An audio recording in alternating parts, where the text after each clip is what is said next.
am I being punked? This can't be real. So what's your theory about how that story really came into being? I don't know. Like, Who do you I think? guess, Who do you think planted it? Who do you think gave the Bangor Daily News the idea that that could be a story?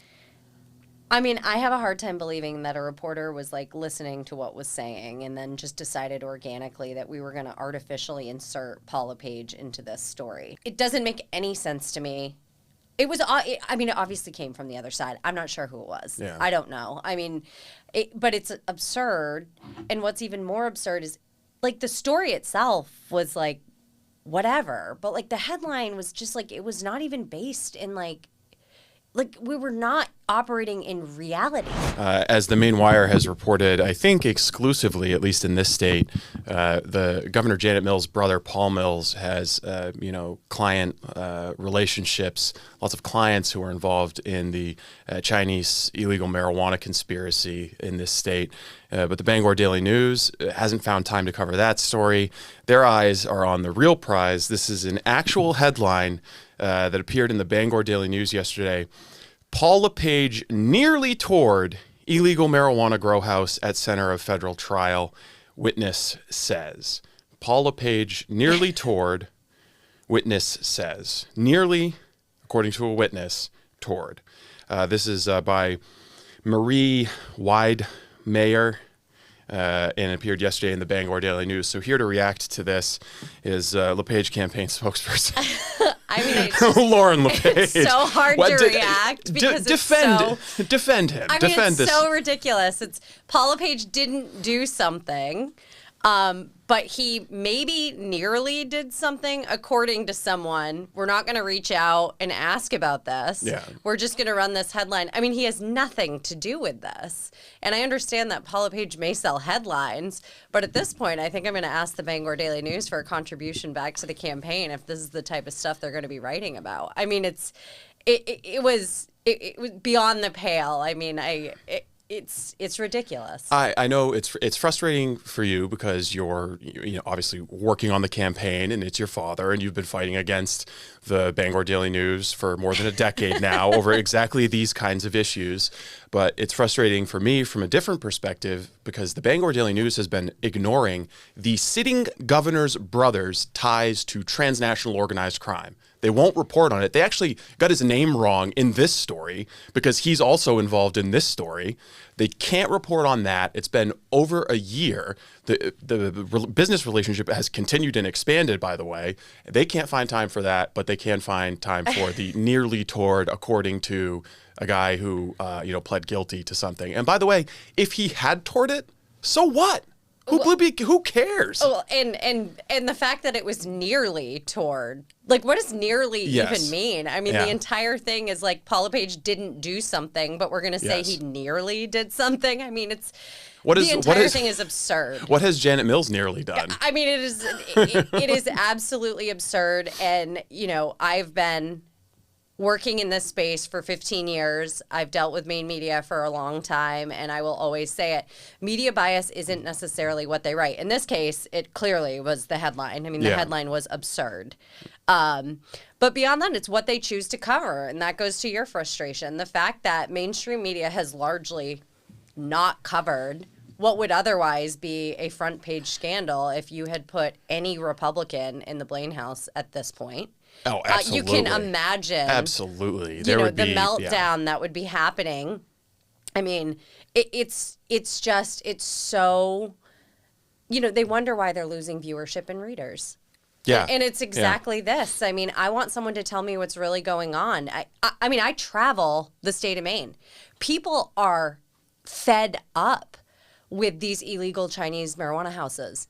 Like, all you have to do is talk to anyone in rural Maine. Everyone knows it's happening. Mm-hmm. Local law enforcement will tell you it's happening.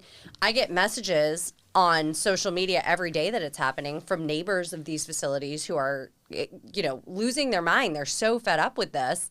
And we just ignore probably the biggest story, not just in Maine, but nationally this is happening in rural states all across the country. And largely mainstream media here is just pretending it doesn't exist. I almost thank you. honestly. You do. It's been fantastic for my career. It's been wonderful.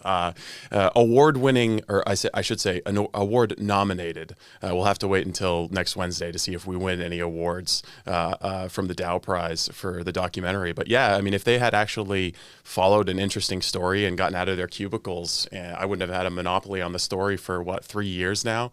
But it is frustrating at this point where like CBS and NBC National have come in and they've given it more coverage. I don't know if this phenomena has ever been talked about on Maine Public Radio, taxpayer subsidized radio. I don't know if they've ever talked about this. And in Sangerville, Maine, like right in the center of the state, the largest building there right now is an 8,000 square foot marijuana grow that started construction in August, and it's Paul Mills' client.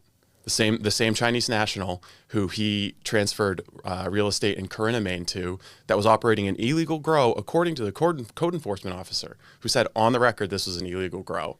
I mean, we're having congressional hearings on this stuff. Yes, I mean, it's not like it's not true. Like, this is happening. Crazy. Senator Collins has spoken out publicly about this issue. I mean, you've got candidates who are speaking out publicly about this issue. There's no like quick fact check, like it's not happening. Like we know it's happening, and the failure to cover it is, I mean, it's infuriating, and it's truly a disservice to the public. I think at this point, the Office of Cannabis Policy can only be considered a co-conspirator. And I think that the governor's response, because OCP is an arm of the governor, that's Mills' administration, OCP was directed by the governor to facilitate medicinal licenses for these people, because that's how they thought they could make the problem go away without the governor acknowledging it. Let's just pretend like this was an innocent mistake and these people were all just honest immigrants looking to, engage in entrepreneurship in a burgeoning industry, a budding industry here in the state of Maine.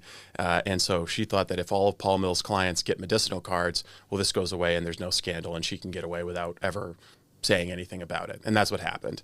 And I would be very curious to know, have we looked at the tax records for all of the new medicinal license holders? Are they paying their taxes? Because I know if, any marijuana grower with a French last name, like in this case, Lucas Sorois, who's at the center of the Bangor Daily News reporting here, when there was his case involved a jilted ex-employee who called the OCP and said, "You got to go get Luke. He's breaking all the rules." And they immediately called DEA and FBI and started going after him federally, wiretapped his phones, caught him talking to his dad about Christmas trees, and then misconstrued it as talking about marijuana in order to get, further their investigation, which they've admitted to in the court transcripts. They've admitted that they misconstrued the evidence, and there was a federal rule, the Rohrabacher-Farr Amendment, which prohibited the Department of Justice from spending money on investigations that would interfere in a state's medicinal marijuana program. So the investigation never should have happened. That's in the weeds, so to speak, but that was a totally contrived, unconstitutional investigation, and they got him because he was a French guy. He was a white French guy who the cops didn't like, and he was making too much money, and he was mouthy, and, I don't think Luke was an angel, but they went after him because he was a white guy, and they could. Well, and my thing is, if you look at how these investigations go, like, this isn't a difficult problem to solve. No, like the state could solve this problem overnight. Yeah. I mean, it's like, state police cooperate with authorities at all levels to rid the state of these grow houses. Like, this is not a problem that can't be solved. Yeah. It just needs leadership. Exactly. And I feel like not enough questions are being asked as to who is driving this investigation. And why are those people driving this investigation? I mean, very typically, having seen law enforcement closely, when my dad was in office, state police brief the governor and they say, we've got this situation happening. This is our plan of execution.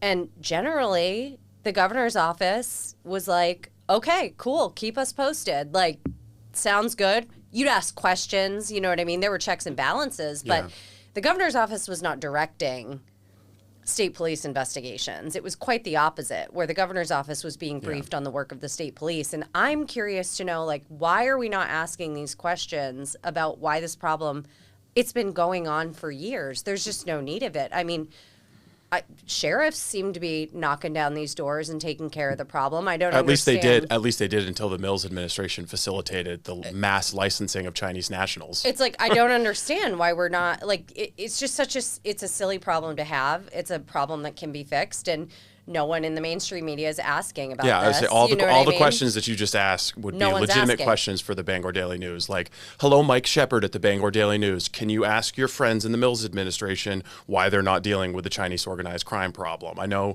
it's going to distract you from what Paul LePage might nearly have done, but dash off a text or an email to one of your buddies in the administration and get that question answered. You could do a service to your readers, and people might actually subscribe to your shitty little newspaper.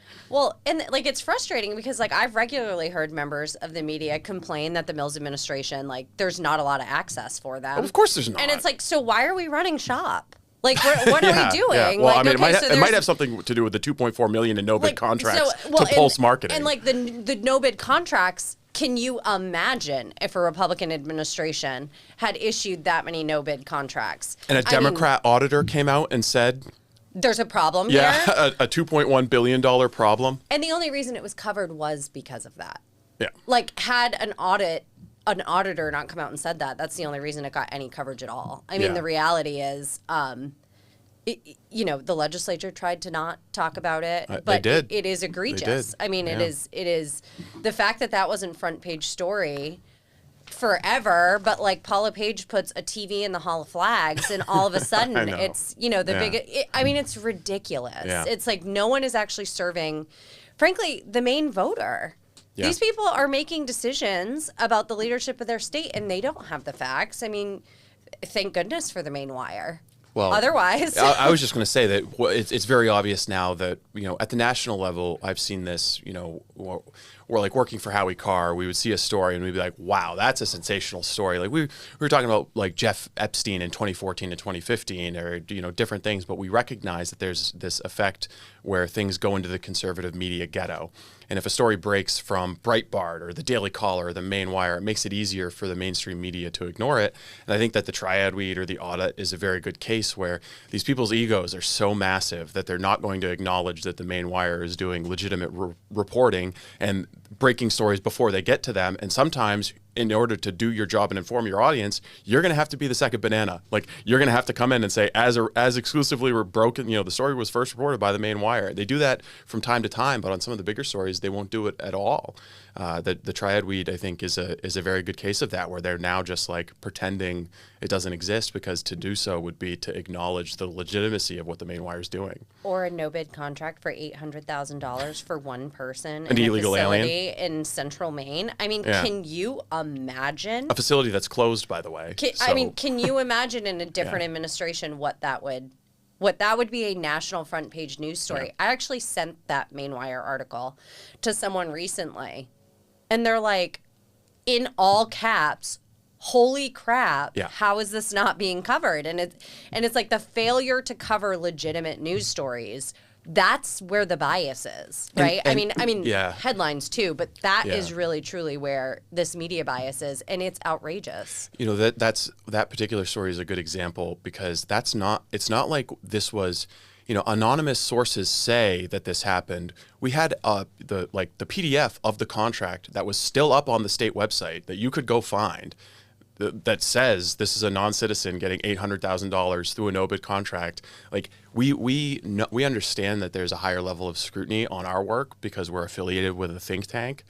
So we try to present the primary source documents, basically spoon-feeding to these morons in the mainstream media how to recreate the wheel and actually do journalism, and they still can't figure it out. It's just, I mean, it's indicative of why the Maine Wire is doing so well. Yeah. Because there is a true appetite Yeah. for just unfiltered stories. Yeah. Like, we know this stuff is happening. And you know what? To your point earlier, like, thank God they're not covering it, right? It's giving you an opportunity to, like... It's been fantastic. I mean, the Maine Wire is basically the only outfit doing real investigative journalism in the state of Maine. And I think a lot of the Democratic elected officials admit that privately. For sure, they do. But it's the media bias going into the election is something that's difficult for all of the candidates to contend with, because, like, you're going to have to buy TV media on the TV stations that lie about you and hate you and what you stand for. You know, like all of the Republican candidates are going to be coming in and paying ad money to the TV networks. This sustains them. Like, they do not exist without political cycle media. It's just not a profitable business model. Right. So you're going to be, the competition in the gubernatorial primary, for example, to fund all of this advertising. Like, that's going to sustain News Center Maine. I think more and more you're seeing, though, this pivot to digital, right? Like, you're seeing the political landscape change, and it's because fewer and fewer people are paying attention to these legacy media outlets. Yeah. Because, like, fewer people are watching them. Well, that's just the actuarial tables, too. I mean, the audience is dying. We saw that in AM talk radio as well. But not to be too morbid. But it's like, why am I so worried about what a daily newspaper says when I can go on Facebook and put a post out there and you can get 500,000 views for $0? Yeah. Like, how many hours am I going to spend fighting with these people? I remember back in the 22 cycle, you get a list of questions for reporters, right? And it was like spending hours doing homework for them, right? Yeah. Responding to all these questions. And then the article would come out and there's like a 5-word quote. And you're like, yeah, I'm not doing this anymore. Like, what? Why? Yeah. I try to play nice with you. There's only so many times I'm going to touch the hot stove before I just say, I'm done. I mean, it's ridiculous. I mean, I can, speak to the press relationship that I've had with the governor. There's basically the only way I can get them to respond to my inquiries is through Freedom of Access Act requests. And they're mandated under law to respond within 5 business days. So I'll put a Freedom of Access Act request just onto a press question so that I know that they at least saw it. They have to, there's proof that they saw it. Only one time did they respond very quickly, and that's when I asked for, I submitted a Freedom of Access Act request for all of the Governor Mills' communications with Paul Mills about their being in cahoots with the Chinese mafia. And they responded very quickly saying, no, we have no responsive records. Yeah, well, no shit, dummy. I would be so curious to see the volume of FOA requests that they are getting versus the volume of FOA requests that, like, say, the LePage administration got when they were in office for 8 years, because we were constantly tied up with FOA requests. Yeah. And you'd spend hours compiling them and hours. I'm willing to bet that some of the very same news outlets that were FOIAing the LePage administration every day, have they submitted 1, 2, 3 FOIA requests to this administration? Do we have no questions about state spending? I mean, perfect example, the other day I came across a WGME article, and the headline was, can the government afford $2,000 tariff checks? Now, put aside how you feel about one-off tariff checks. That's not the issue. When has WGME ever cared about government spending? I know. Ever? I mean, like, it's ridiculous. Like, when's the last time? Only when it might, like, seemingly benefit, a conservative or it's spent in it. Can we really afford more ICE agents? It's like, when have they ever written a story about a $12 billion state budget? Yeah. And ICE agents threaten funding for illegal alien welfare benefits. It's like, maybe it's unsustainable. We're spending this state budget is. I mean, we're not providing tax relief. The state got more revenue than the last administration could ever dream of having, right? To, like, provide real structural tax reform. And they're asking questions about whether the government can afford something. I mean, it's laughable. It is absolutely laughable to pretend that, like, you care about government spending. If you cared about government spending, you'd be asking why we're spending $800,000 on an illegal immigrant in a healthcare facility that's no longer open. Yeah. Through a no-bid contract. Yes. Yeah, exactly. And who made the decision? Who authorized this? Did the governor see this? Right. Who was responsible for this? Who had final sign-off? Was this illegal immigrant related to somebody? Did they have connections? Why did this? What was the rationale for the no-bid process? But there were no questions asked about that. And the craziest thing is that that's just one of 4,500 no-bid contracts that we had to scrape off of the government's own servers in order to obtain. We submitted a FOA for these notices of intent to waive competitive bidding, and they refused to give them to us. They said that they were technically incapable of it. So I went on Grok and created a program. I'm not a computer science guy. I created a program that just downloaded all of the PDFs from their website. And that's just one example of each one of those nonprofit, I guess, no bid contracts is a story in and of itself. Like, how did it come to be? 100%. Who made this decision? And we're not even through analyzing all of them. Each one, I think, is a little bit of a scandal. There's some where it's like, you know, there's one guy in town who can fix props for the Department of Marine Resources. Okay, I understand that. That's government efficiency.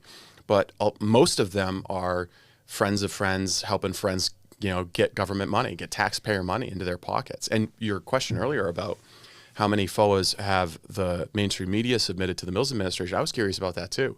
And I submitted a FOA to the Mills administration for their FOA tracking system, and they supplied it to me. And I mean, I can count on one hand the number of FOAs. This was a while ago. This was like, it would have covered basically her first term in office. And it was like the Bangor Daily News had submitted maybe 3 to the Mills administration. And this was during COVID too, by the way. You know, they no curiosity about that. I think the Associated Press has submitted maybe 1. I didn't see any from Maine Public. I don't think Maine Public actually does journalism. But yeah, I mean, and the other curious thing about that was the journalists at the Maine Wire who preceded me. So this was like the pre-Steve Robinson era, when I would say that the Maine Wire was a little bit more polite, a little bit more polite. They had their own tracking list of Freedom of Access Act requests, but for some reason, none of those were in the Mills office's tracking system alongside the other outlets and the other interest groups. The Maine Wire's requests somehow were in a separate group or were not being tracked. And I wonder why that is. Yeah. And I could never get an answer to that question. And you would think that there would be some solidarity around the basic principle of journalism and transparency in government, where other reporters at other outlets would be like, hey, that's not right. Like, you stamping on the Maine Wire's right, even though, you know, Steve makes fun of us and calls us names, like, you're stepping on the right of all journalists to get questions answered from government. But there's none of that.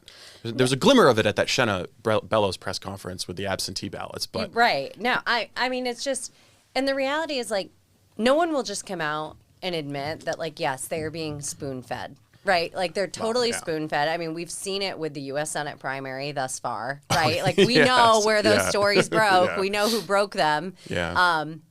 That was spoon-fed Democratic establishment, you know, talking points to the media folks, and so they covered it. Now, look, worthy story, should be covered. Like, there are clearly some significant judgment issues with one of those candidates that probably does not belong in the U.S. Senate, to put it politely and mildly. Yeah. But the fact that we know exactly where it came from and the media ate it up, and, you know, it's no disclosure of where that came from. I mean, we all know, right? Yeah. It's all over the Twitter, X universe. But it's just, it's so frustrating to just see that, you know, whether it's no bid contracts, whether it's I mean, I could spend 3 or 4 hours talking about all the stories that we think are significant, that we've judged significant, and people are like, "Geez, that's a big story." Yeah. But then the rest of the media is like, "Well, I don't know. Mills hasn't put it in a press release, so we can't cover it." Or, you know? well, the Maine Wire already broke it. As if it was ever going to be covered in the event that you guys didn't break it, Exactly. right? Like, I've had reporters tell me that offline. Sure. Like, oh, well, the Maine Wire already covered it. And I'm like, that's the standard, because if the Portland Press Herald breaks something, you guys all rush to cover it. I mean, it's ridiculous. Or you have like content sharing agreements with WGME, so you can repost their stuff and claim that you covered it. Honestly, keep up that mentality, because it's been wonderful for our growth, because people can see it. People can see right through what these guys are doing. And I don't think that their model is sustainable long term. I don't think that you can sacrifice delivering an actual news product. You can't sacrifice that in favor of adhering to some political narrative. Well, and the problem is, it's the arrogance that somehow they're the only people who are the barometer of truth. Yeah. Like, when we first sat down, I said, did you catch Abby Phillips on Joy Reid talking about how, like, she on her CNN show has to be, you know, the one person prepared to combat all of the conservative conspiracy theories, as if, like, she's the only person who can possibly navigate what's true and what's not. And it's like, failure to cover a news story does not make it a conspiracy theory. Like, just because I don't have WGME covering a story doesn't mean that the underlying story that the Maine Wire is covering is not true. Exactly. And like, that's what's so frustrating. Like, on the no bid contracts, you have the contracts. What do you mean? Like, why are we not covering this? Yes. It's just...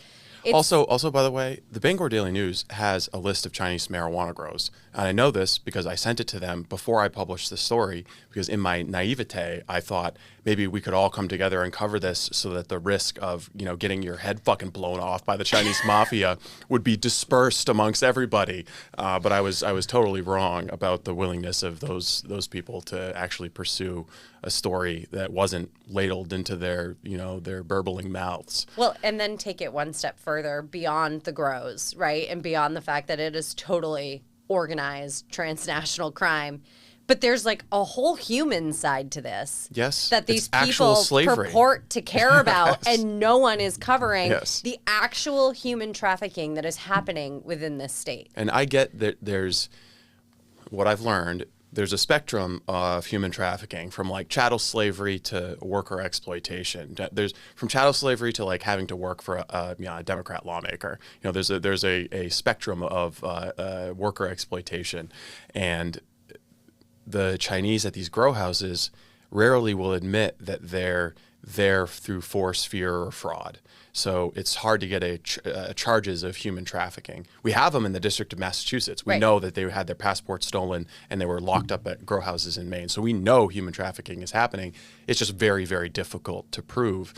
But you can say at a minimum, we know exploitation is happening just by looking at the circumstances of grows that I've been inside. You can see these circumstances, like uninsulated buildings in Eastport with like a hole in the ground for them to go to the bathroom in. Well, and what's frustrating for me is like, we're not acknowledging it's even happening. Well, they're there's, debating the agricultural minimum wage at the same time the Like, indentured it's like- servitude is happening. It's like, we know because of the Massachusetts case. We know it's happening. Yes. And like, no one wants to talk about it. And that's the one that they were able to prove beyond a reasonable doubt and charge. That's not just the ones where we know, like based off of the connections between the networks and their style of behavior, their MO, that's happening. So I think it's much more broadly. There are hundreds of unindicted co-conspirators related to Leah Foley's indictment, and some of them are still in Maine. Some of them are still prospering and making a ton of money.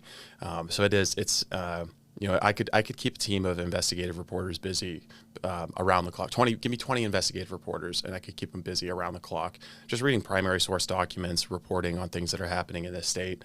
So it's remarkable to me that the Bangor Daily News needs to scrounge around for a headline of what what LePage nearly did. Is there anything else he nearly did? I mean, he nearly went to the Corey Tap Room for dinner the other night, but they okay. decided on lunch. So Well, it's send a note to the news team.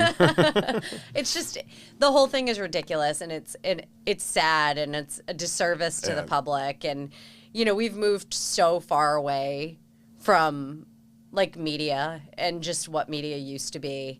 And now it's like I scan headlines because I need to do it for the work I do. So I'll scan the headlines. But honestly, like, I don't sweat it much because it's like no one reads it. I was just thinking, Like, I can count on one hand the number of times since I've come back to the state that I've actually found a story in either of the main newspapers interesting. And I can tell you exactly what they were. Aaron Fry banging his assistant attorney general, which was legitimately great reporting. But I mean, it was brought to the Bangor Daily News by the ex-husband, the person whose home was wrecked by sexy Aaron Fry. Right. And then the story out of the Maine Turnpike Authority that the Press Herald broke of the dysfunctional workplace under the governor's other brother, Peter Mills, and his assistant there. Legitimately a good story. But that's two in the span of 3 years that I can remember being like, yeah, that's legitimate, great investigative reporting. That's solid journalism. Yeah. But I don't need to pay attention to them. I'm sorry. I work in the news business. I don't need to read the Bangor Daily News. I don't need to read the Press Herald. I work in news. Well, and it's like I remember going back to some of the stories that the LePage administration broke. Like, for instance, like, obviously welfare fraud was a huge priority of his, and when they broke the story about The Alexander Report. well, The Alexander Report. This was the end. like benefits being spent at like Disney, Yeah. right? And like I remember you'd like the only reason media would show up to cover the story was not for the story. They were like, they had a million other agenda items that they wanted to cover, so they'd show up, and you like might get a story about like millions of taxpayer dollars being spent in Las Vegas, in Orlando, Florida, and somehow like that didn't seem worthy. Yeah. I remember Of covering, because it was only a drop in the bucket when you look at the whole budget. Yeah. Well, how many drops in the buckets do we have to add up before this becomes like a serious misuse of taxpayer funds? I mean, it's offensive. Yeah, not to put the Maine Wire at the center of everything, but that was me during my first stretch at the Maine Wire covering that. Right. Like, I remember scrolling through the Excel spreadsheet because that wasn't even the food stamp side of the cards. They said for privacy reasons you can't see the food stamp. Side, that was right? cash benefit. That was just the teeniest, tiniest welfare program we have. Yet still, the millions of dollars being spent in these locations like liquor stores, casinos, strip clubs. But there was something that was harder to report about the pattern of spending you would see, like $2,000 ATM withdrawals at 1 a.m. in Presque Isle, Maine. Wonder what that's about. Lawrence, Massachusetts. Seems like there's a lot of late night massive cash withdrawals in Lawrence, Massachusetts. I remember why is that happening? Western Union in Lewiston, right? And it was like the single busiest transaction one day of the month at night. And, it's frustrating that frankly, it's insulting. Yeah. You know what I mean? Like, I'm a taxpayer. I care about how my tax dollars are spent. And that's in like you said, like the smallest welfare program in the state. We're not even talking about where the real money is, which is Medicaid. Yes. And we know that there is Medicaid fraud, and we are doing nothing. No one's asking any questions. Yeah. Like, no one's like, maybe we should take a look at this. At the same time, we can't conform on no tax on tips because it's going to affect the state's general fund revenue. Yeah. But we're allowing massive Medicaid fraud, to occur throughout the state. We know that it's hundreds of millions. Oh, easily hundreds of millions, on its way to billions. It's growing. I mean, if you allow an industry to develop around fraudulent billing, don't be surprised when more people, create businesses to bill fraudulently. And we know exactly how it works thanks to the Gateway Community Services whistleblower. Right. This is actually a fantastic story because it demonstrates your point perfectly that under HHS policy, all you need to stop a business from being allowed to bill Medicare is a credible allegation. You don't need a conviction. You don't need an audit finding. You don't need any of that. All you need is a credible allegation, and the commissioner can stop the reimbursements to this business, and that has never happened under Governor Mills. We have a credible allegation from a whistleblower who has come out publicly by name and said that for 5.5 years while they were at Gateway Community Services, former employer of Representative Decca DeLocke, Democrat, South Portland, that he observed fraudulent billing being submitted to the state of Maine. Like, he would prepare claims to be submitted, and he would see that somebody went in on the back end and turned a 4-hour work week into a 40-hour work week, totally just making things up, submitting them to the state. And this was all at a time when this organization was still dealing with a gateway an audit left over from the LePage era, which they're still dealing with. They overbilled MaineCare by nearly $1 million, were caught under Governor LePage, and they're still fending off recoupment from that. If I Google Gateway Community Services, how many articles will come up from News Center, Maine, Portland Press Herald, Bangor Daily News about that entire thing? You won't find a column from Steve Collins, which is really interesting because Steve Collins' son is a lawyer for a lot of the individuals that seem to be connected to Gateway Community Services. You would think that Steve Collins would have privileged access to these kind of communities to get in there and defend Gateway Community Services. But that's another one where, like, it's all laid out.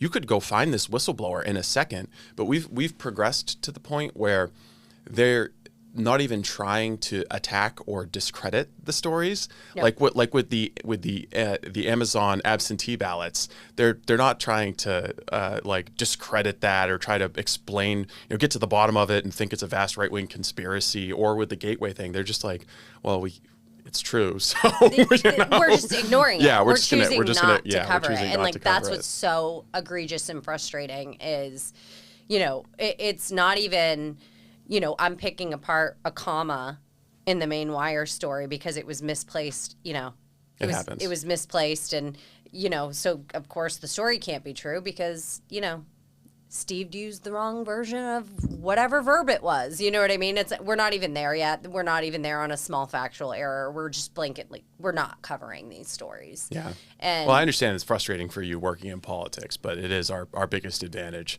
is having absolutely I know, no you love competition. it. It's no competition. It'd be like if we were the only people allowed to grow marijuana and sell it out of state, for example. I regularly say Republicans we're not on the same footing. We're not playing the same game. So I hear people all the time say Republicans aren't doing this, they're not doing that, they're not doing this. If we were just break even media, media wise, if we were just, instead of being at I don't know, what would you even put the percentage of media that favors or is even remotely fair? Super neutral, balanced, coverage wise. I mean, the Maine Monitor is down the middle, but they're just tedious and boring, Yeah. It's just esoteric stories that maybe 6 people in the state care about that are 5,000 words long. If they would actually do stuff that's interesting, I think they'd be down the middle on it. It's I hear from activists all the time, and they're frustrated. They're the Democrats are outflanking us. I'm can you imagine where this state would be politically if the mainstream media just even remotely tried to be unbiased? Can you imagine? Just on energy prices. I understand that the solar companies probably wouldn't buy, advertising from the newspapers if they were honest about energy prices, but just on energy prices, as a direct result of choices that Democratic lawmakers have made, energy prices have gone up hugely. We have the highest electricity costs in the third highest in the country. How are we having higher electricity costs than Hawaii?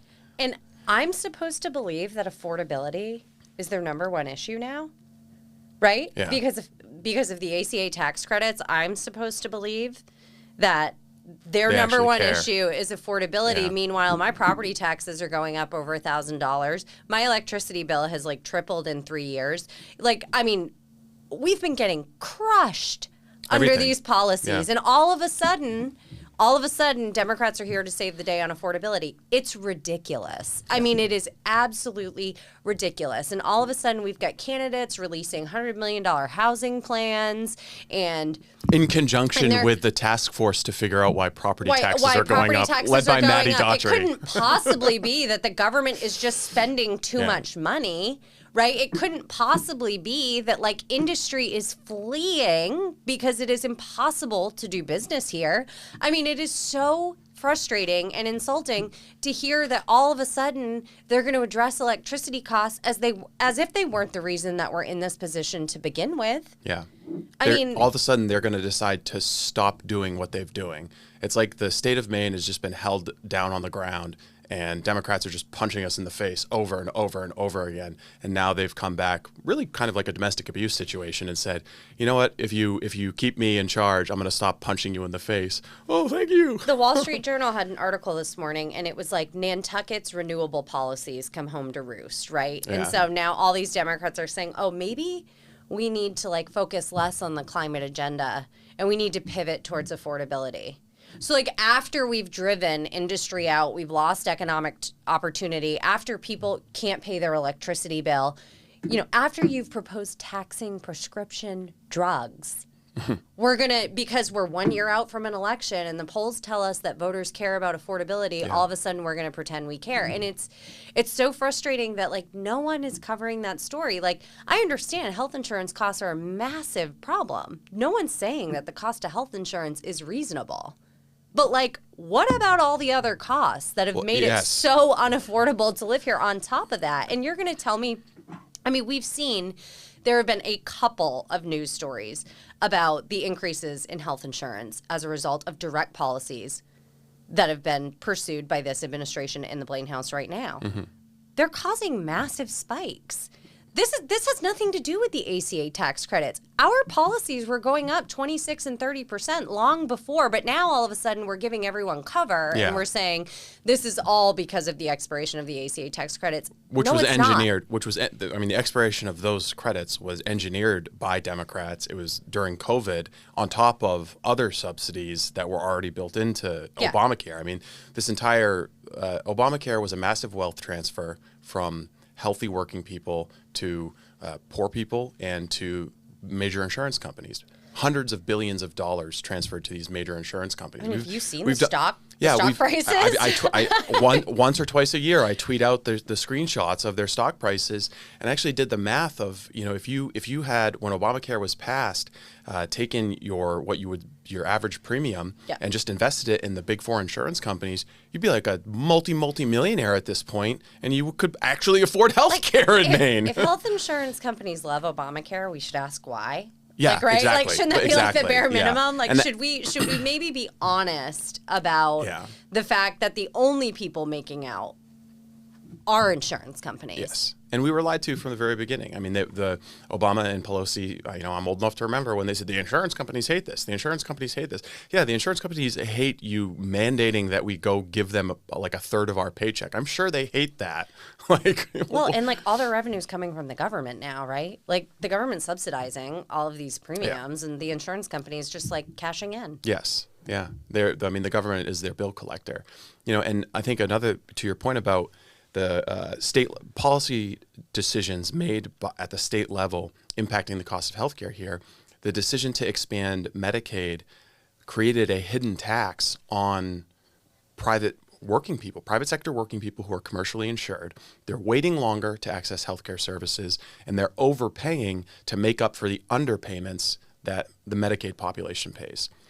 How do you make it up when you're only reimbursed a fraction of the cost of providing the service, right? I don't really feel bad for the hospitals. They wanted Medicaid expansion, but I get it. Yeah. I feel bad for the people who live in rural Maine that don't have access to health care. Yeah. I mean, I feel bad for those people. Yeah. I feel bad that if you live on Mount Desert Island, to deliver a baby now is that's something you really have to consider, access to a hospital. Yeah. I mean, I feel bad for that. I feel bad for people who don't have access to any preventative primary care.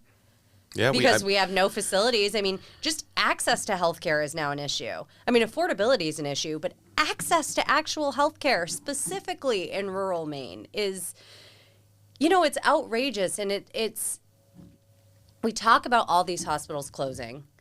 We don't talk about why. You know what I mean? No one's asking the question why. I've seen a handful of news stories that have actually said that the cost of Medicaid is a significant contributor to this.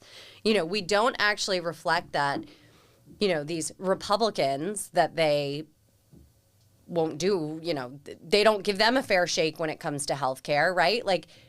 Hospitals stayed open under Republican leadership in the Blaine House. They stayed open under Republicans in the legislature. Mm-hmm. The Democrats were not excited to pay those bills.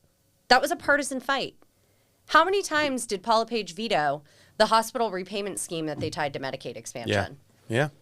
They were trying to blackmail. They were trying to use just repaying bills owed to the hospitals, which sustained paychecks for a third of the state works in healthcare. A third of my family works in healthcare.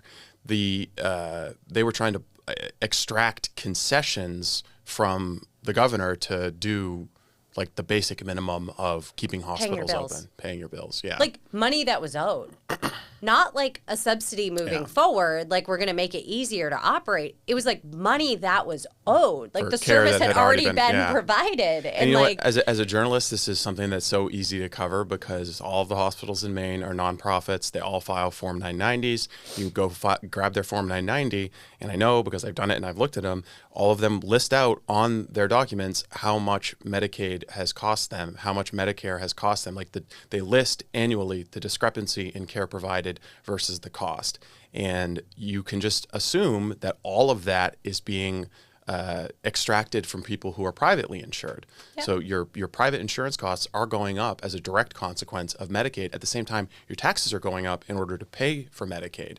It's the worst possible healthcare program to expand if your goal is better healthcare outcomes. Right. We never talk about better healthcare outcomes? Like, is anybody like what's happened to diabetes rates in Maine since we expanded Medicaid? Do we have any improvement? Has anybody studied the improvement of healthcare outcomes, or are we just worried about the amount of money flowing to nonprofits that can bill Maine Care? And let me even give you a more controversial idea. On one side, we provide benefits for people to buy food with no limits on the food that they're buying, right? Mm-hmm. Junk food, Coca-Cola, whatever you want.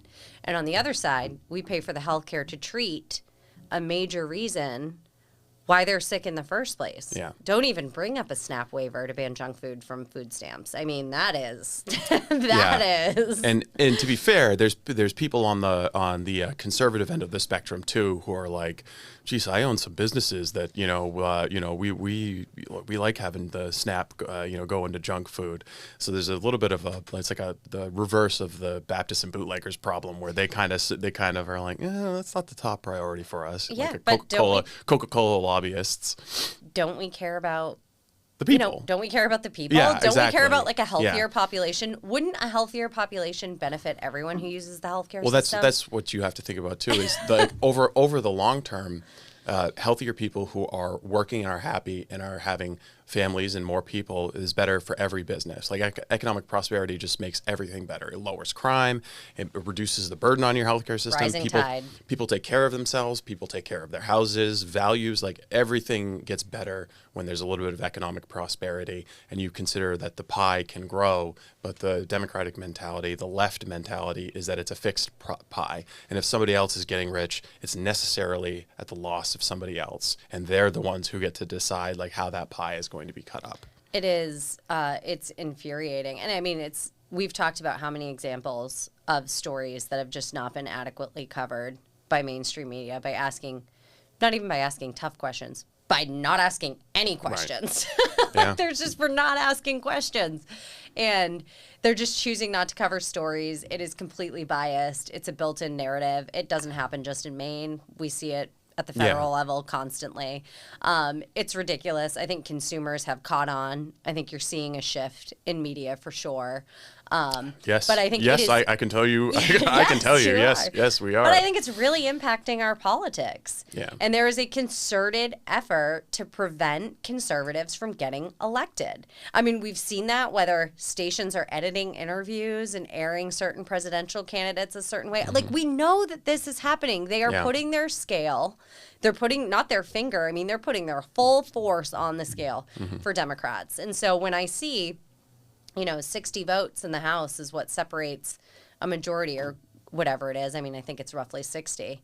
It's infuriating because it's like, at what point are we going to require media to give, to be noted as in-kind contributors on these reports, right? Yeah. Like, I mean, it's just true. Yeah, especially when, like the Press Herald or the Maine Trust for Local News, they're an L3C. They're not a 501c3 organization. It's a special legal status, so they can receive tax-deductible contributions but then function like a 501c4, which is political speak for you get a tax write-off for a PAC, basically. Right. They're a tax-deductible contribution to a political action committee. Yeah. And they can go write editorials in favor of gun control, opposed to voter ID, blah, blah, blah. They found a neat little loophole. I mean, honestly, what it's going to take is for the Maine Wire to start doing all of these things.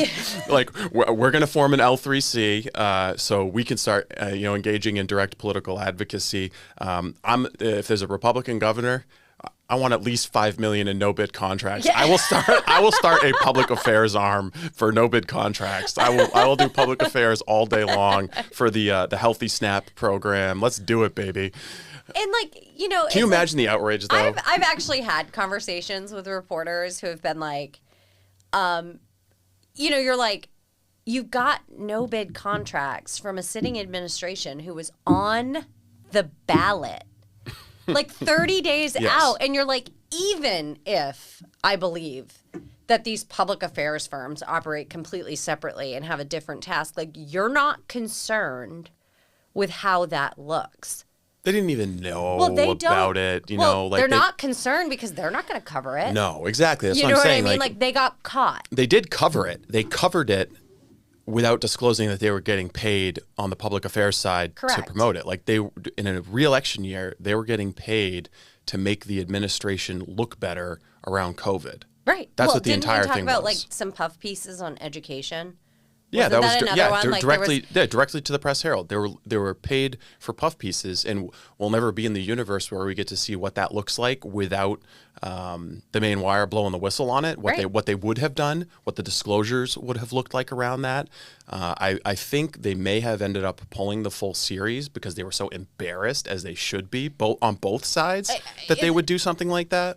But then that's another great example of no one would have known about that.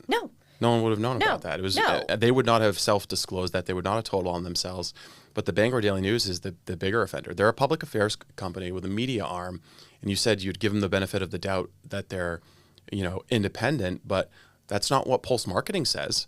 And Pulse Marketing's proposals, the front value item that they offer is their strategic partnership with the Bangor Daily News. And my thing is, even if you give them the benefit of the doubt, even if you say, I believe you, there's no communication, everything is completely firewalled, and you're, advertising for these jobs that we need filled with these no-bid taxpayer dollars, even if I give you the most generous interpretation of what's happening over there, aren't you still concerned? Like, doesn't a rational person still find concern with the fact that they're simply tied to a media outfit? Yeah. Like, wouldn't you be like, It's the appearance. I mean, the standard is the appearance of impropriety. People may assume we have bias. Hold on a second. Did Paul LePage nearly give $2.4 million to the Maine Wire when he was governor? Because that could be a story. That could be a story. Nearly. Did you guys consider that? Almost? Did you consider doing that? Did he ever have a fleeting thought? Was that a shower thought? And it's like, if that is how we're writing, like, what is the standard? Yeah. Like, did X politician nearly ever think about fill in the blank? I mean, it's like, it's so ridiculous. I think that part of the problem is that we talked earlier about the bias in news media comes in the form of like deciding something that's newsworthy. So every time you decide to write about something, talk about something, publish something, you're deciding that this is worth my time, it's worth my audience's time. And the mainstream media, they don't have the confidence to make those decisions independently. They decide what's newsworthy based on political figures prodding them and jawboning them or texting them and manipulating them and saying like, this is newsworthy. And people, the small club of 5,000 people on the inside of Maine politics can look at most of these stories and be like, oh, so like Troy texted Mike and this story came into being. Like, when you're reading the whatever news piece it is, like insiders are saying X, Y, and Z, and you're like, oh, okay, so he talked with that lobbyist. It's like, it's so frustrating. I mean, another example, the Lewiston shooting victims. Yes. Perhaps an example that makes me the most sick to my stomach was a conversation that was had behind the scenes with a news producer at one of the major TV stations. And the comment was made, well, I was directly involved in that effort, and that seminar for the immigrant population was necessary and needed, and we're not writing about this. And I'm like, it's not newsworthy that these families are coming forward and saying, we were lied to about these funds because you were directly involved in where these nonprofits funds went, and you're telling people who are standing with these families, you're telling us that in your words. And it's like, I don't even think they realize that they're telling on themselves. No, they don't. It's like, because I believe and I say, and I have the moral superiority, I get to dictate that this is not a story. Yeah.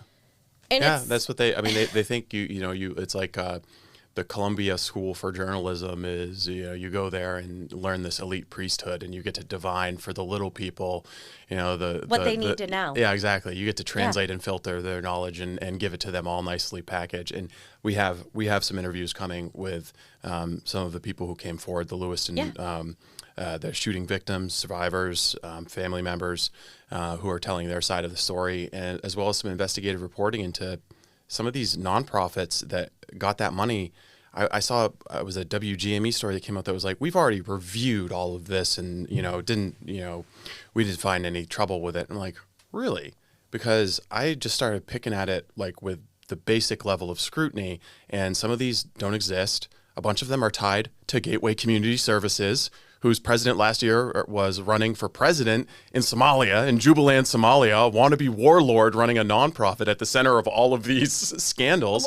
So they're all interrelated. Clearly, word got out in a particular community that there was a pile of money and they could go feast on it. And they did. It's a huge problem. Where's Steve Collins' column on that, by the way? Well, or did he get a cut of it? It's so frustrating because, like, obviously my dad, Paul LePage, was tremendously bothered by the tragedy in Lewiston. We all were. He was sick over it. That's why he came back and had a fundraiser, and that's why this is an issue that he's elevating, because if you go talk to people in the community, they all know something's up. Yeah. Everyone knows. Yeah. When we were working with the families, though, we could tell there was a full-on circle the wagon effort with the mainstream media to like depress the coverage on it. Which is so sick. I mean one of the women, I will never forget interviewing him right here in this studio. One of the women I learned had like $60,000 of medical bills that she was dealing with. I think it might have even been like $80,000 of medical bills. Right? Jennifer, yes. Jennifer. She was dealing with those medical bills at the same time that all these corrupt, scammy migrant nonprofits were getting $60,000, $70,000 checks from money raised in the name of the victims. And the Maine Community Foundation turns around and says, well, we told people that we were going to be raising money for these scams. Like, no, that's not an excuse. Like, I don't care what you actually had on your website at the time. Like, you raised money in the name of Lewiston shooting victims and you gave it to scam nonprofits, and you should own up to it. So it was inhuman and cruel what you've done, and now continuing to deny that you've done this is even more inhuman and cruel. And every single business in the state of Maine that has a partnership with the Maine Community Foundation should reconsider what they're doing, because it's fundamentally immoral to steal from Lewiston shooting victims and give it to these scam nonprofits. Well, and like not even providing services to people who were impacted by the shooting, right? None. So like we're talking about some people, like it was like infrastructure improvement, like, oh, we've wanted a new bench or some new cameras, so we're going to use this money. It's not like the YWCA, exactly. Like, the YWCA, they put in a wall. We're not going to provide like reduced cost counseling services to people that were impacted. That's not what a lot of this money was used for. It was used to serve populations that were not affected, or for infrastructure improvements. It was like stuff that they needed done that cash flow wasn't there for. And I don't know how you can talk to these families and not feel enraged about what happened. Because I've spent months talking to these people, Amy specifically, and I lost so many hours of sleep over it. Just being like, people need to know about this. You covered this back in like February last year. Yeah. You covered it so long ago, and like it's like now. And I remember seeing it in passing. Honestly, you guys put out so much content; it's very difficult to keep up. we try. We try. I mean, there's a lot. We're like a triage center, working with a dying patient or trying to figure out what to fix. Like one of the families came forward, and I was like, "Wait, what?" And then I pulled up all your reporting, and I'm like, "How is this not?" How is no one talking about this? And I saw a couple of articles in passing where they like quoted that some of the families had some issues with it. But there was digging on the merits of what actually happened, right? It was like they were shooting. Their reporting was an effort to shoot down journalism that volunteers had done on a community Facebook page. That's why they wrote about it. Yeah. Is because Amy was raising issues on a community Facebook page and saying, this doesn't look right, this doesn't look right, this doesn't look right, and people were talking, and these Facebook posts by citizen journalists are getting all this traffic, so the Lewiston Sun-Journal steps in to be like, actually, everything's fine here. You don't need to pay attention to this. This is just a conspiracy theory. And I will tell you, just based on social media traffic, you post something about that, no, the community knows something is up there. Yeah. I mean, there were so many people that were like, thank you for shining a light on this issue. We've known it was happening. And, you know, it's just, there was like a total behind the scenes coordinated effort to depress the story. And we were told by most mainstream media outlets, like, they were not going to cover it. Yeah. Well, good for them. Yeah. And I'm like, it's just such a disservice. And then to find out that one of them was actively involved in it. Well, of course you're not going to cover it. And again, not to harp on Gateway, but they are right at the center of a lot of these issues. Their 501c3 arm got this money. So you have a guy who has been audited by the LePage administration and found to have overbilled Maine Care by close to $1 million, still hasn't repaid it, is still fighting to not repay it, has been credibly alleged to have run a 5.5-year long Maine Care fraud. Gets money from the Lewiston shooting victims, survivors charity, and then goes to Jubaland, Somalia, and runs for president. And we have him bragging in Kenyan television about using money he raised in America to fund a militia. And we have him on video walking around with guys flanked by with AK-47s. So Lewiston shooting victim money went to an organization where the guy subsequently went to Somalia and ran for president with a wannabe warlord. In what universe does that make sense? It's just like, I mean, you have to laugh, because if you don't laugh, you just become so angry. Yeah. Like, and it's like, I deal with these reporters, and like off the record, sometimes I'm like, I just can't believe that you're, admitting to me that the media is just, well, politicians say crazy stuff all the time, so we don't really feel like we have to give, X person an opportunity to respond. And it's like, I don't understand. Like, if someone went out and like criticized a Democratic lawmaker, they would immediately run to that Democratic lawmaker and say, so-and-so said this about you. Yeah. What do you have to say back? Yeah. Absolutely. They just don't even bother reaching out. No. They just publish the attack and we move on from there. Also, I don't know how many times I've told people who come to me in the political space and say, we'd like you to cover this issue. And I was like, you know what, that looks kind of like a Facebook post you'd put on your own page. Yeah. I'm not covering yeah, this. like that's not newsworthy. Just go post it on social media. No. Like that's not a news story. I'm not wasting a reporter's time assigning them to that when you can just go post it on Facebook. Right.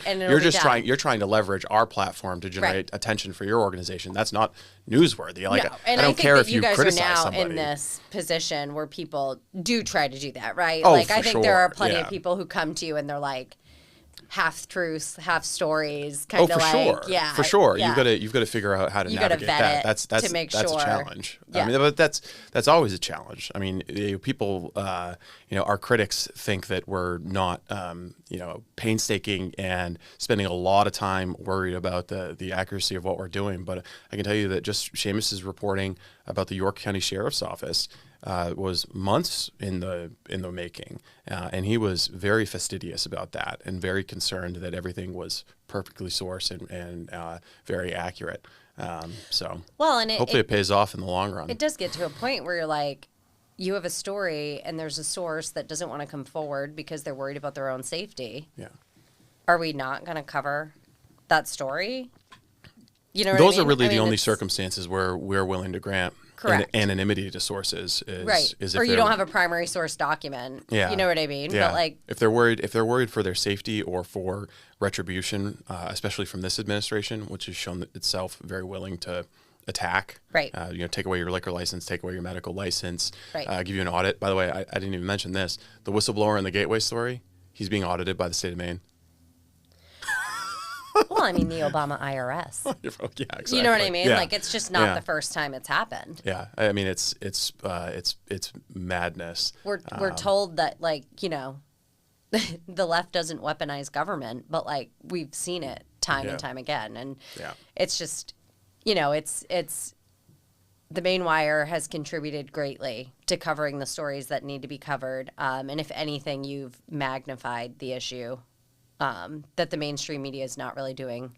Makes it fun. They're not doing their job. It makes my job a lot more fun. So yeah. I would as nice as it would be to have them have this level, neutral media playing field where everyone's competing for scoops and trying to hold government accountable.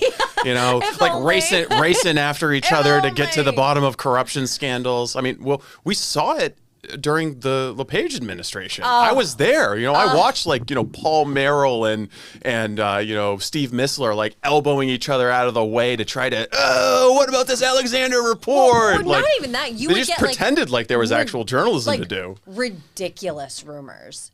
Yes. Ridiculous rumors that didn't even factually make any sense. Yeah. And you would have these people rush and beat down the door, and they'd wait outside the governor's office with their microphone and their camera, and we're gonna catch him when he's leaving the building. Which I've done that. I've done that once, by the way, and that was about the Paul Mills doing business with Chinese mafia. Well, which by the way, they snuck actually, Janet out the back door. which actually is a good tactic if you're trying to. You know what I mean? It's actually I have no problem with media vigorously reporting and holding people accountable. I just wish it was done across the board. Yeah. I wish it was done across the political spectrum. I have no problem if there is someone on my side of the aisle that does something corrupt, cover the story. Oh, absolutely. But cover the story on the other side too. Right? I mean, that's the thing is I have no problem with the media being aggressive and holding public officials accountable. It should be an adversarial relationship. An adversarial press creates a sense of fear in the scammers and the crooks that they're going to get caught. Politicians should be held accountable. Yes, and they should be scared. Should they be should held be accountable. Yes, they should be scared that someone's going to embarrass them. I shouldn't make this decision because it will be found out and the people won't like it. That layer of protection is now gone for the folks on the left side of the aisle. Yeah. I mean, they largely control the media, and they've gotten to the point where they're not worried about repercussions because they know it won't get covered. No one's going to ask the question. And I'll say that just getting the Maine wire and the media, addressing the media problem doesn't even get you to that level of accountability because we call getting someone on camera and asking them a question they're not prepared for, we call that the Camuso, named after Commissioner Camuso being asked about the scandal involving her ex-husband, who was at the time married to District Attorney Jackie Sartoris, buying drugs allegedly using Bitcoin and getting caught by the Office of Information and Technology, and they investigate this informally and learn that, yes, that was a crime, and there's no accountability there, and we know that they're not going to answer that question, so we jumped Commissioner Camuso at the Moose Lottery and asked her, what about this investigation? And she confirms on camera for us that there was an investigation into her ex-husband buying drugs using Bitcoin on a state device. And then he gets promoted to the Land for Maine's Future program where she's a commissioner. And there's no coverage of it. There's no accountability for it. And we cover the story, but nothing ever happens to Commissioner Camuso. There's no calls for her to resign. Nobody ever suffers. Information gets out there. It's going viral on social media. Yeah. But there's never any consequences for it.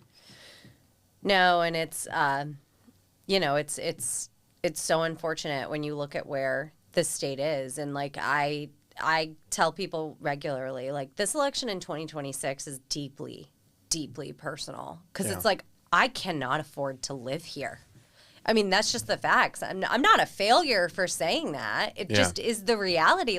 How many times am I going to do the same thing when you're just financially, this doesn't make sense anymore? And I'm not the only person who feels that way. No, I'm there. I'm right there with you. I don't want to leave my home. I love this state. But that's the only thing. That's the only thing that's keeping you here. But for the love you have for the place you grew up, no one would be here. No. If you were just making decisions purely about what's most beneficial for your family, you would go live in Tennessee, Florida, Texas, Ohio. It's not like we don't have choices. I mean, there are some people who New Hampshire. Yeah, I mean, there are some people who legitimately can't afford to get out of the event horizon of the sucking black hole that Maine has become.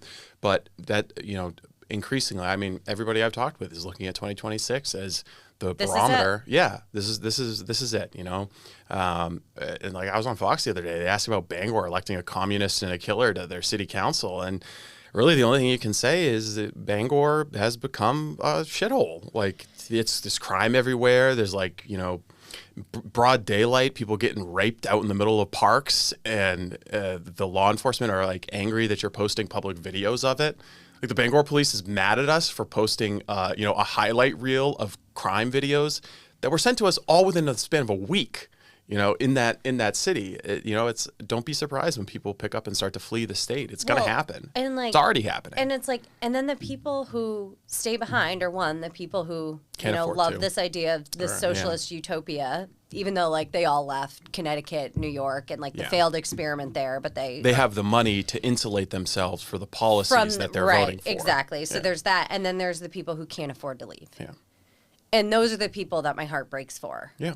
Because they're here suffering. I have never, when my dad launched this campaign and we went into rural Maine, and you talk to people, and like, when I say, like, I've never seen a grown man go up to an elected official and be like, you have to come back. Yeah. Like, you have to do something. And it makes you sad. Like, you talk to people and they're like, Portland dictates everything that happens in this state. Like, rural Maine is completely underrepresented, completely forgotten. Mm-hmm. And that's largely because, like, there are virtually no Democrats. Is there one north of Augusta? Representative Dill? Troy Jackson. He's not in the legislature anymore, right? Also, I think he lives in Augusta. But it's like there is no representation of rural Maine by the other side anymore. So like these massive municipalities are dictating every policy put forward. And, I hear Matt, he's on the energy committee, and he gets so frustrated when he's like, I live in York County, but like, my constituents are struggling. I live west of 95. Yeah. Like, you know what I mean? Like, my constituents are paying for, solar panels on mansions in, Cape Elizabeth. But, like, my constituents, like, can't pay their electricity bill, and they're deciding whether or not they're going to have their prescription or their food. Yeah. And it was so, like, exactly what you're talking about, the rural poverty and the suffering of rural Mainers. It was so apparent to me as I was driving around doing the, this might be a foreign concept to some of the people in the media if they're still paying attention to this, but I was knocking on doors and actually going out to investigate things, and drove, at least 10,000 miles around the state looking at these rural grows, going to, learning about like where Mattawam Keg is, and, I can see the sign. Yes, in exactly. my head. Yeah. Like going to, find all of these places, and the despair, just like the feeling of, it's almost like you're discovering a lost society. Like you go into East Millinocket and the mill is like literally falling in on itself. Like the bricks are collapsing in on itself. It's like, this is a place that once had over 1,000 people working here with jobs. Like they didn't have to go to college. They could go there, they'd get a job, and they would be able to afford like a home, a lake house, a family, like 6 cars, a snowmobile, just working at the mill. But then now it's just collapsed in on itself. Bad policy has driven our legacy industries to the brink. It was a choice. They are hanging on by a thread. Yeah. I've talked to fishermen. It's not easy. No. Well, we catch a bunch of lobster, and we're a major provider of that. But every year, the environmental lobby is looking to make that more difficult. Mm-hmm. I just heard about a training program looking to basically train fishermen for side gigs. Like, let us teach you a new skill set so that you can learn to do something other than fish. Why do they want to code? Is that what I thought? It was offensive to tell people learn to code. Well, I'm just thinking about Billy Bob Folkingham sitting there at his computer working for Facebook. Why are we telling our fishermen they need to learn to do something else? Yeah. If the end goal isn't to wipe out the industry. Yeah. Yeah. You know what I mean? Like, why? Very obviously that's the goal. Right. Like, why are we pulling fishermen off the water? It doesn't make any sense unless there's some motive there that is ultimately we want to make it so hard to fish that you can't make a living. Yeah.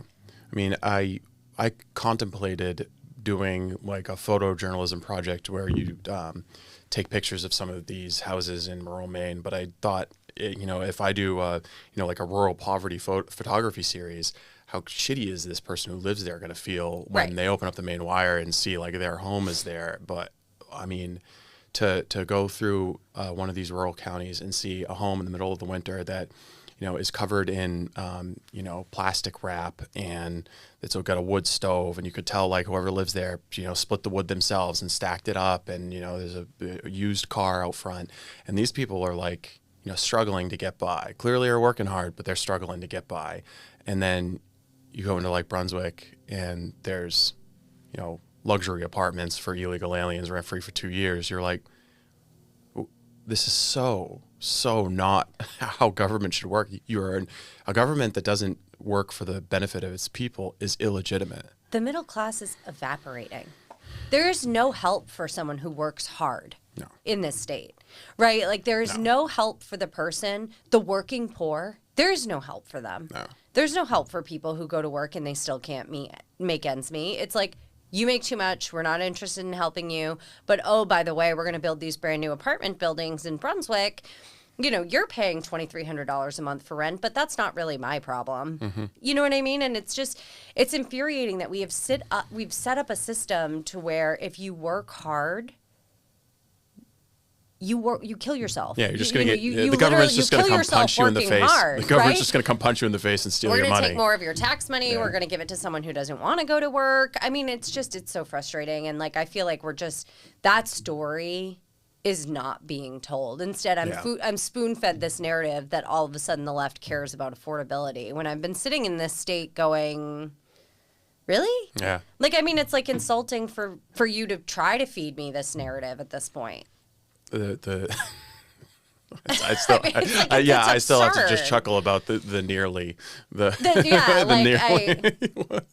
all the things that we've nearly done. Did we? It'd be like a headline that said like liberal lawmakers nearly fixed solar subsidy handout. Yeah, exactly. Nearly. They almost did it. We nearly passed a 4-year moratorium as part of the late term abortion bill on trafficking fetal research parts. There was an amendment that they killed that would have just put a 4-year moratorium on selling baby parts. They couldn't get themselves to vote for that. No coverage. It's like no coverage. Yeah, I mean, it's just like it's like you could write a million headlines based on thought about nearly. Yeah. Also, like, isn't nearly itself kind of a subjective? Like, it's what a does weasel that even word. mean? It's a weasel word. What does that even mean? It's a subjective word based on the subjective perspective of somebody who was pled guilty to a crime, but. I think that there's business opportunities in all of these laws that have been passed. I've been an advocate to start Big Steve's abortion bus line. I'll go to other states now that we've got the late-term abortion laws. Go to other states and bring the victims of human trafficking. Bring them all pay for a small fee. Bring them into Maine where they can get abortions, transgender services. That's legal now, right? Trafficking people into the state for abortions and trans drugs. Well, and let me ask you this. So you write a headline. LePage nearly visits this place. Wouldn't the natural journalistic move be to reach out and say, did he nearly visit this place? Like, wouldn't you reach out to the individual to be like, we're totally fabricating a story that you have really nothing to do with, right? Like, he has nothing to do with this story. We're going to manufacture this headline because we know the name LePage gets more digital clicks on our website. Instaclick, yeah. So, do you think you reach out to them for a comment? Well, no, because it's just like... This is what we call iterative journalism. And honestly... Sometimes I'm guilty of this as well because I know that the Mills comms team is just going to ignore something. The left generally are just going to ignore something. So I'll email them 5 minutes before I publish a story and just say, look, hey, it's coming. And if you want to comment, we'll update it. Well, but there's only so many times I'm going to ask you and be ignored and give you a 24-hour deadline and have you just totally blow me off before you don't get the benefit. Well, and I don't even think there would have been. But you guys respond to them all the time. It wouldn't have been ignored. It would have been like, what are you talking about? Well, that's what I'm saying. Like, you guys and Republicans generally are responsive when there's a media inquiry and actually try to work with them in good faith. Like, we don't get that at all. In fact, I sent a screenshot of that that headline yesterday to someone else on the team, and I go, did someone reach out to you about this? Yeah. Like making sure. Did they not reach out to me? Did they reach out to you? So you did more fact checking. I did more fact checking before complaining than the reporter, that's right? And so like I'm like, did they reach out to you? And I didn't get a response, so I called him. And I'm like, did you see my text message? He's like, no, I'm buried. What's up? And I told him, and he's like, what are you even talking about? Like, he's like, it was so outrageous. He didn't understand. And I was like, go to the website, right on the front page of the website. You know, it's one of the leading stories. And he's like, am I being punked? This can't be real. So what's your theory about how that story really came into being? I guess as a closing topic. I don't know. Like, who do you think? Who do you think planted it? Who do you think gave the Bangor Daily News the idea that could be a story?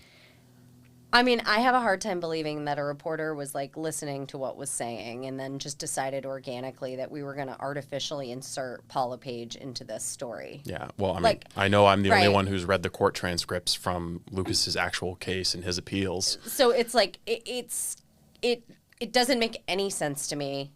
It obviously came from the other side. I'm not sure who it was. Yeah. I don't know. I mean, but it's absurd. And what's even more absurd is, like, the story itself was, like, whatever. But, like, the headline was just, like, it was not even based in, like we were not operating in reality. No. Like, it was like I was operating in a different universe of, like, how can this even happen? Like, how with a straight face, as a media outlet, can you publish this headline? Yeah. I'm trying to think of an instance where we would use nearly... I mean, Trump nearly had his head blown off by a leftist assassin. That might be one. That's probably appropriate. that might be like the only instance that's probably because it was like millimeters away. Like, so we would use nearly. But I mean, it's like I nearly stopped at Starbucks and got a coffee before this podcast, but I ran out of time. Yeah. Like, right. Yeah. I mean, I hope wives in Maine don't start holding men accountable for things they nearly have done, because we're all going to be in very Matt's big gonna trouble. be in trouble. Yeah, we're all going to be in very big trouble. But so, anyways, I mean, it's just that's the state of play we're in. Yep. Well, the fight continues, and again, I have to encourage them to keep at it, because it's wonderful. It's a wonderful growth opportunity for the Maine Wire. Yeah, and we do appreciate everything you do. All right. Well, we'll leave it there. Lauren LePage, thank you very much for talking with us.